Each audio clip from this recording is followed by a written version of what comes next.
The mending forge sat at the edge of Cindervale, where the road thinned out before the burned plain. Torva had worked it 6 years. Bent blades, split hafts, war-helms caved at the cheek, anything with enough iron or hide left in it to be worth the saving. The hold knew where to find her when it needed her. The rest of the time it left her alone, which was what she wanted and what it had come to understand. Every evening she set a flame burning on the post by the door. It sat inside an old war-helm, dented at the crown, the iron gone soft gray with age, a wick floating in a little tallow. She lit it after the last of the work was put down, and sat near it on the bench out front with her hands quiet in her lap. The only hands in Cindervale that were ever quiet. In bad weather she moved it inside to the east window ledge. The hold had stopped asking about it years ago. It was simply part of the edge of Cindervale, the way the ash grass was, and the road going out into the dark. The burned plain had been good grazing once, before the clan wars ended in exhaustion instead of victory. Cindervale was half the size it had been, and the quiet over it had the weight of a place that has buried more than it has kept. The flame at the edge of it was only the one that burned every single night, in all weather where the road could see it. She was a big woman, even for an orc, which is saying something. Shoulders a smith earns and then some, a jaw broken once and set hard, tusks worn at the points from grinding them when she worked. Folk stepped wide of her on the road. She was not unkind. She was just a long way past needing anybody. The hold owed her more than it liked to remember. Half the blades that came back from the war had come back through her hands first, straightened, re-edged, carried another 20 years by orcs who never once thought on whose hammer had bought them the time.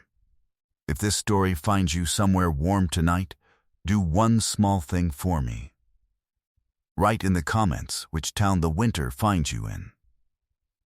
Now, back to the edge of Cindervale. He came into the trade post on a gray morning and set a fighting blade on the counter. A human, rare this far out on the orc marches.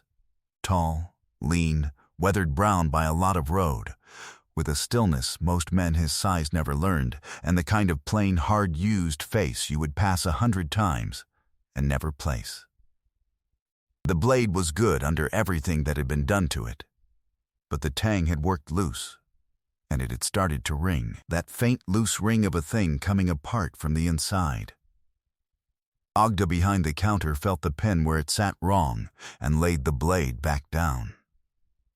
"Name's Rennick," he said. "You want this done right? I want it done so it stays done." She nodded once, like that was the right answer. Out the east road, past the boar pens. There is a forge at the edge. She is the only one who will do that blade, so the tang never moves again. Her name is Torva. She held his eyes. Lost her mate and her cub 4 years back. The red fever, the season after the war, both the same week. She has run that forge alone since. Rennick picked up the blade, much obliged. The forge yard was swept, a rack of hammers with not one out of its place. Torva came out, bigger than he had been told. She took the blade without a greeting and turned it twice, her enormous hands light as anything. "Tongue is loose to the shoulder," she said. "Whoever pinned it cracked the grip doing it. I will redo the whole seat." She named a price. 4 days. "It comes back right, or you don't owe me." "I will come back for it," he said. He had been working Old Fenn's holding since late summer, and the east road ran past her forge, and he had passed her every evening. Not just the flame. Her, alone on the bench in the dark with that small fire beside her, hours after the rest of the hold had gone in. A woman did not sit out every night in every weather with one small flame and an old war-helm unless it stood for something she had not told a living soul. He did not ask. But a thing you see every night gets into you whether you mean it to or not. He learned the way she would put one broad hand around the flame on the bad nights, a wall of one hand against the weather. He worked harder than he had to at the holding, and said less than anybody. Word of him got around anyway. A war band down from the north placed his face in the meat hall one evening. The Iron Boar, the orc kept saying, the old pit beast they had fed fighters to for a year, and you walked out of its cage, the only one breathing, and here you are mending fences for old Fen. He did not say it to cut. He genuinely could not square it. Rennick laid coin on the wood and stood, and rode back east with the old racket in his ears, the noise that had trailed him pit to pit for years. And there at the edge of the hold sat a woman with one small flame, wanting nothing from anybody at all, and he could not have told you why the one felt like a thing to flee, and the other like a thing to ride toward, only that it did. He came back on the 4th day. The blade lay finished, the tang seated so deep you would have thought it grew there. No ring when he turned it. Dead quiet, the way a good blade is quiet. This is fine work. He paid her and went. That evening he rode back along the east road and slowed at the forge. The bench was dark. No flame on the post. From inside came a cough, low and rough at the bottom, the sound of something that had been working at a chest for days. Then he turned and rode back to the trade post. Torva's gone dark out there. Bench is empty and she is coughing hard. Thought somebody ought to. Octa was already closing the book. I will go out tonight. Octa stayed 3 days, broth and steam, and a hand on the forehead. She had done it before, 4 years back. Under worse, when there had been 3 of them down and only 2 beds, and one of those 2 would not be got up from. When the fever broke, Torva was at the bench, weak and gray but upright, and said she did not need anybody coming anymore. Ogda pulled her coat on and stood at the door, looking at the road rather than back into the room. A man came to me the other night, she said. Said somebody ought to look in on you. It was that Rennick off Fen's holding. A breath, lighter, reckon you already worked that out.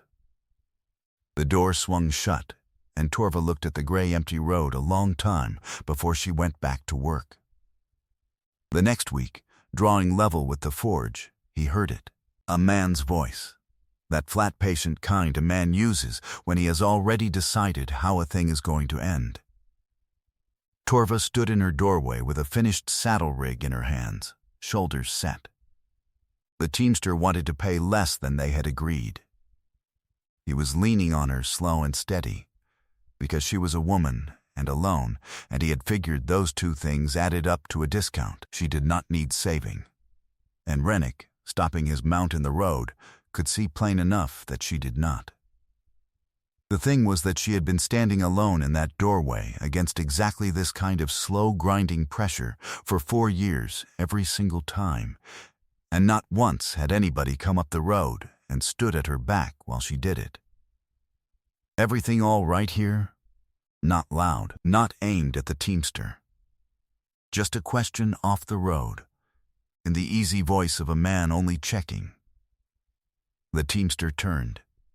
He took in the mount and the big quiet man sitting it, and the fact that the question had not been aimed at him at all, which was somehow worse than if it had. Then he counted out the rest of what he owed, set it on the post, and went off down the road without one more word. Torva watched him until he was small. Then she looked at Rennick. Have you had supper? He looked at her a moment. Then he swung down and tied his mount to the post. She made flat cakes on the iron and a thick boar and root stew, and kept the talk to practical things. She had cooked for 2 out of an old habit her hands still kept after 4 years, caught herself doing it halfway through. Said nothing and set the second bowl down anyway. He ate clean and unhurried and did not talk while he ate, and she was grateful for that. After a while she set her cup down. Ogda told me it was you. The night I went down. His cup turned once on the wood. Figured it was hers to go, not mine. She was quiet a moment. Then she got up and filled both cups again, and they talked a while about nothing that mattered, with everything that mattered sitting under it. He came back the next week, and the week after, never without a reason, a strap wanting a stitch, a sack of meal carried over because he had been by the mill anyway, and never staying past the point where his being there had earned itself. There came a point when she started listening for him. Some part of her ear turned to the east road, and she caught herself at it, because she had taught herself 4 years back not to listen for anybody on that road ever again, and here was her own ear betraying the lesson. And on the evenings he did not come, the quiet had a shape with a place in it where something was missing. There was a child in the hold, a scrap of a thing, 6 or 7, who had lost his mother in that same fever season and was being raised half wild by an uncle who did not much want him. Grub, the hold called him.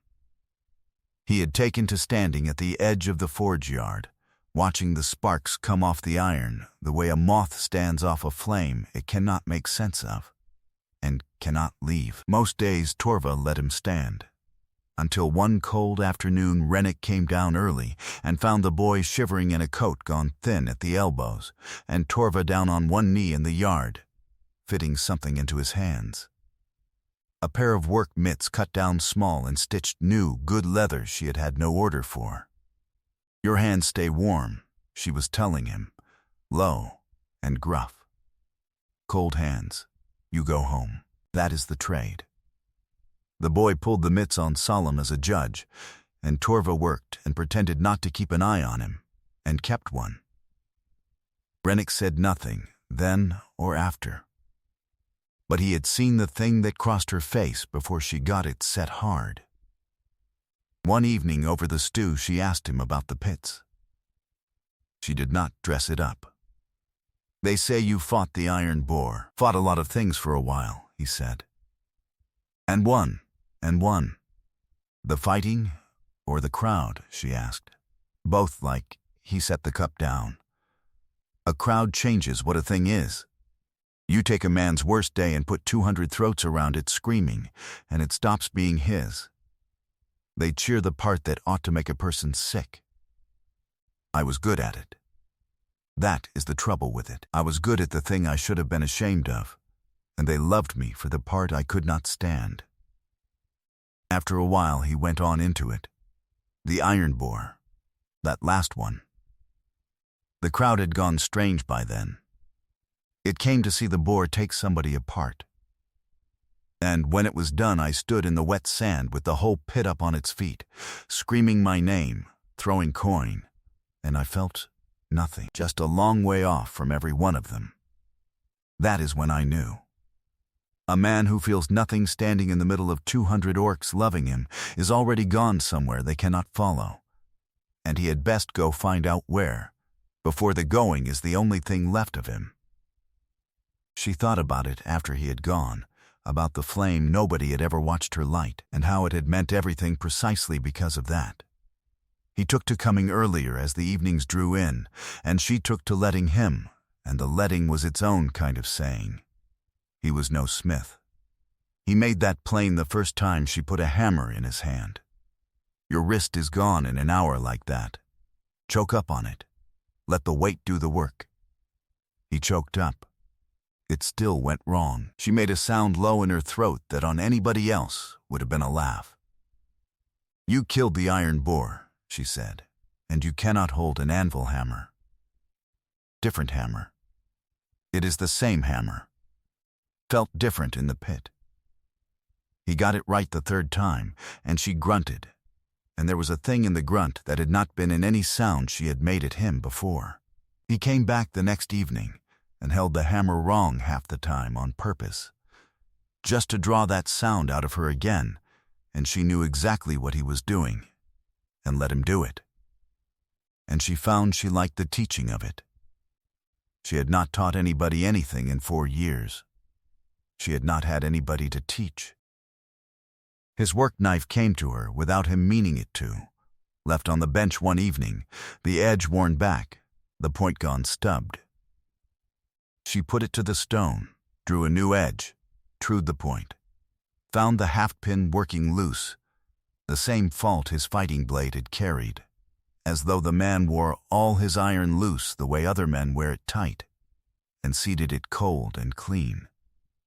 When he came the next evening, she set it on the table without a word. He felt the edge shaving keen where it had been dull. "You did not have to do that." "No," she said.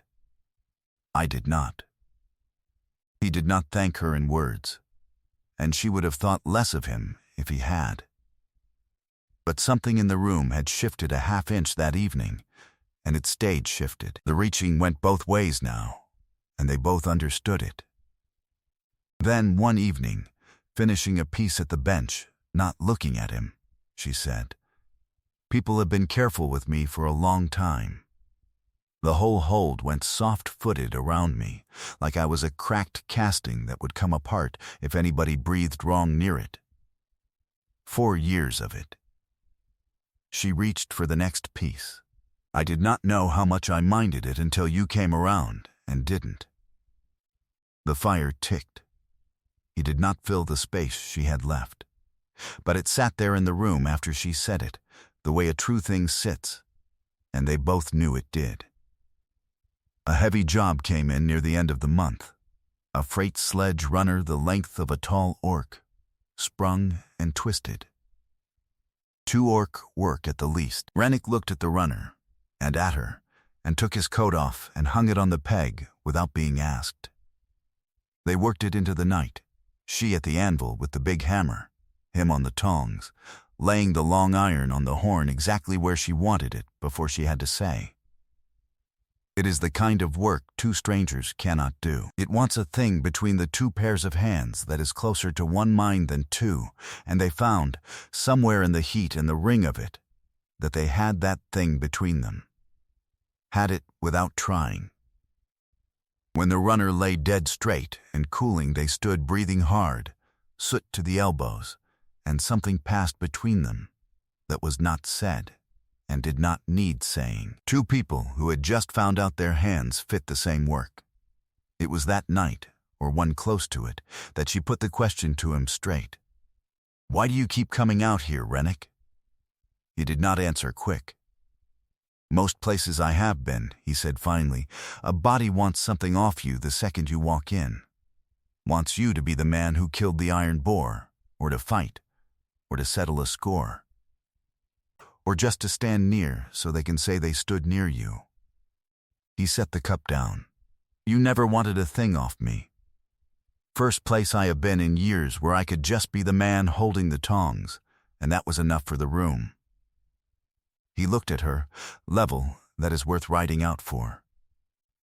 "Worth a lot more than it sounds like," said out loud. She filled his cup again without his asking, which from her was a whole speech, and he knew it, and drank it. One cold evening late in the year they ended up on the bench after supper, him on the step below her, the flame on the post. "You light it every night," he said. "Harn used to tell the boy the old tales," she said. She was not looking at him. Evenings, out here in the warm months, he had a voice for it. Slower than the way he talked regular. Careful, like something you do not want to spill. The boar that swallowed the moon, the iron hag and the 9 brothers. The boy knew them by heart, and made him tell them anyway. They went the same week. 4 years back, this past spring. Her voice did not crack.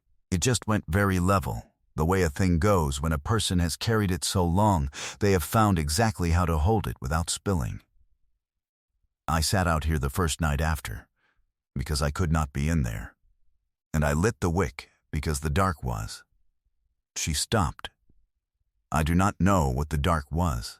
I lit it, and the next night I lit it again, and I never found a reason good enough to stop." Rennick sat with that, and did not try to make it smaller. After a while he picked his hood up off the step, turned it once, and set it back down, like he had thought about leaving, and decided the leaving could wait. One night the weather came in hard. and she went quiet in a different way than usual. He did not ask what it was. The asking was the wrong tool. And after a long while she said, "To the fire and not to him." He would have liked this weather. Harn liked a hard rain on the roof. Said it made the inside feel more like inside. Her hands had gone still in her lap. Some nights it comes up on me out of nowhere. 4 years, and it will still take me at the knees. A smell, a sound off the roof. Nothing, I do not talk about it. Folk get a look, like they are glad it is me and not them, and ashamed of being glad, and they want to be away from it. "I am not going anywhere," Rennick said. He did not tell her it would pass, because some of it would not, and he was not a liar. He just stayed, and the staying did more than any words he could have reached for. After a while, her hands started moving again, and he stayed until the rain eased, and the ache had loosened its hold. Not because it had gone, because for once she had not had to hold it up alone. The fence work at Fens quietly turned permanent that winter. A word over the rail. No ceremony to it. A strange thing to sit with. He had never had one. And here it was, come up on him, quiet from the side. A fence line set with his own hands, meaning it to hold. A flame on a post. A woman who had started keeping his work knife sharp without being asked.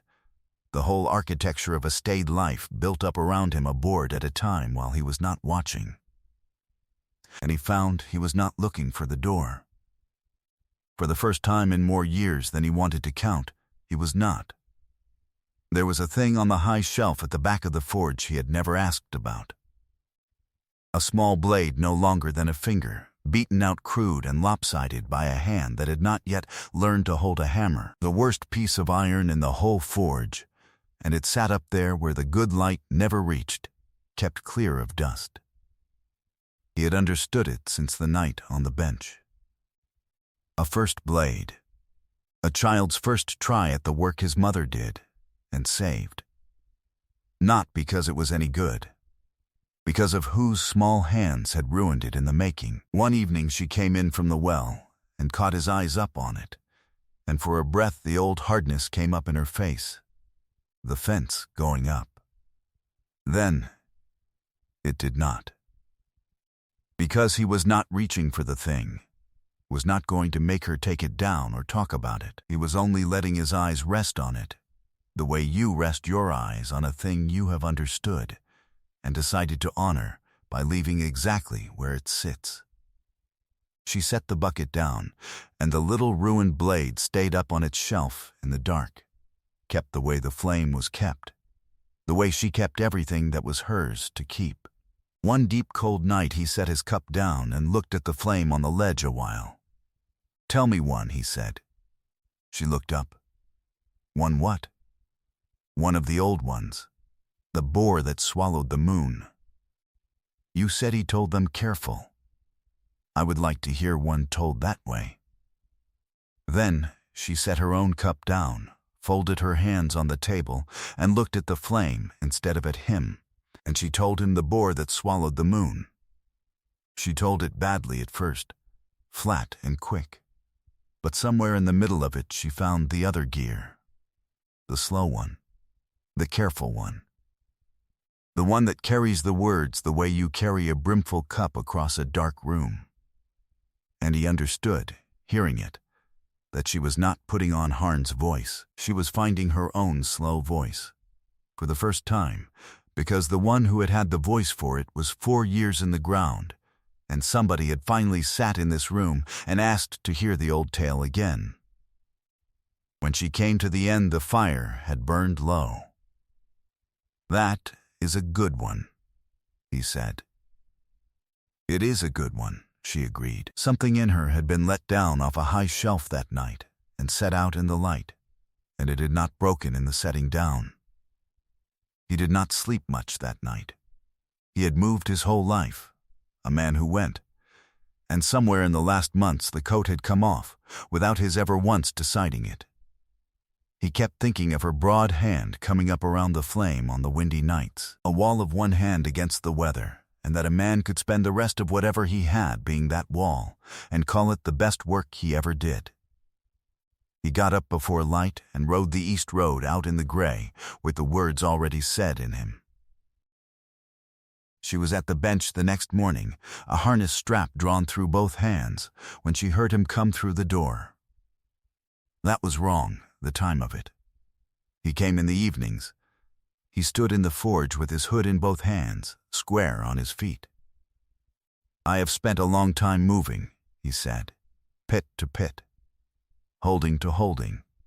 Never had a reason to stop that was stronger than the reason to keep going." His eyes stayed on hers. "I have got one now, and I think you know what it is. A breath. I would like to stay, Torva, as your mate, if you will have me." The forge was dead quiet. She looked at him a long moment. Then she set the harness strap down. Slow, deliberate, the way you set a thing down when your hands have just found something more worth doing than holding it, and turned and faced him full on. "Then stay," she said. He let a breath go, long and slow, the breath of a man who has finally found ground solid enough to set his load down on. They made no announcement. That was not their way. But Cindervale worked it out the way a hold works everything out, by watching, and nobody made it strange. The teamster who had tried to short her nodded to Rennick on the road now, careful and quick. And the hold, which had gone soft-footed around the cracked casting for 4 years, stopped tiptoeing all at once, the way a held breath goes out. Octa said her piece over the tally book the morning Torva came in for the supplies a forge wants when a second body is going to be living in it. "Took you long enough. It took what it took. It did." Then she set the pen down, which she almost never did, and looked up, which she did even less, and her sharp old eyes had gone soft at the corners. Harn would not have wanted that bench sat at empty forever. He would have wanted somebody good on the step below you, keeping the cold off. That is the whole of what I have got to say on it. She picked the pen back up. And I will deny I said that much to you or anyone. He did not bring much when he came. A man who has moved his whole life learns to carry his life small. A roll of bedding, the fighting blade she had mended, a whetstone, the work knife she had put the edge back on. He set it all down in the corner, and they both looked at how little space it took, and neither said a word. His blade went on the peg by the door beside her tools, next to a different peg she had never taken down, where Harn's had hung. Inside a week his being there had gone from a thing she noticed to a thing that was simply the room. The way the fire was the room, the way the flame on the post was the edge of Cindervale, and now would go on being, with 2 of them to keep it instead of 1. And there was one more small thing the hold noticed that winter. One gray day, Torva did not let Grub stand at the edge of the yard in his big mitts. She called him in, stood him at the anvil on a block of wood, and put the smallest hammer in the rack into his 2 hands. "Choke up on it," she said. "Let the weight do the work." And the boy struck his first spark under her eye and jumped half out of his skin, and Torva watched him with a face she did not let him see, and Rennick, working the bellows, saw it and said nothing. She had not taught anybody in 4 years. Now she was teaching too. That evening she was at the bench finishing a small repair. The last stitches set with care, because the last stitches are the ones that hold. Rennick sat near the fire in the way he had of being there without asking the room for anything. She set the work down, smoothed it once with her palm, and looked over at him. "Would you light the flame?" she asked. He went still, a moment, with the weight of what she had just handed him. 4 years of a thing she had done for no one's eyes, alone in the cold, and she was asking him to put his hand to it, not to take it from her, to stand inside it with her. Then he stood and went out to the post, and she heard the strike of flint on steel, once clean, a single bright sound in the still of the evening, and the small catch and breath of the wick taking. She folded the leather square, wiped her hands, and went out. He was on the step below the bench, forearms on his knees, looking at the flame in the helm. She came and sat in her place. The air was dead still with the cold, and the flame stood straight up out of the old iron, small and steady, and the ash grass ran black beyond the reach of the little light. For Harn, who had told the old tales in the slower voice, careful, like something you do not want to spill. For Breck, who had known them all by heart and made him tell them anyway, and who had fallen asleep against his father's side, his small weight going heavier until he had to be carried to his cot. For the 4 years she had sat out here alone and kept the wick going, not because the hurt ever left, but because the thing itself was worth more than the hurt. Rennick knew. She had told him. And now he knew it not as a fact a man is told, but as a thing he was sitting down inside of, on the step below her, his shoulder near her knee, holding it the way he held everything she had given him, without making it smaller. The hold went quiet around them, sound by sound. Neither of them spoke. The flame held in the old war-helm, small and steady, the way it had held every night for 4 years, and would go on holding. And that was enough. If this story stayed with you, tell me one thing in the comments. If you had passed that small flame every night on a dark road, would you have stopped? Or kept riding? I read every comment, and if you want more tales from the marches, subscribe, because the hearth here always keeps a cup for you.